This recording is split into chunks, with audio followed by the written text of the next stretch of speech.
Сәлем достар, ассалаумағалейкум, амансыңдар ма? Біз бүгін Ақтөбе облысы Шұбарсу ауданынан жолда Ақтөбеге бара жатырмын.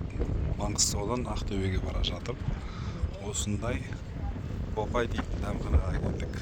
Бопай дейтін дәмхананың енді сөзбен жеткізе алмайсың. Күшті барлығы әдемілеп жасап қойған, ағаштарды еккен.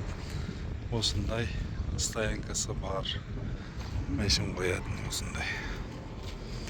Осылай барлық заты бар екен. Так, бұл жерде айтатын болсақ, бұл жерде намазханасы бар, тамақтанатын жері бар. Осында барлық заты бар екен. Намазхана, гостиница, душ барлығы бар екен. Тамақхана осылай міне.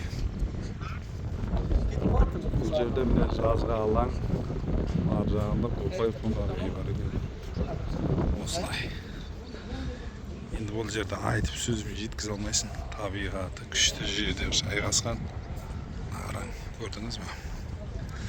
Так, осылай. Мынандай гүлдерді қойған әдемі.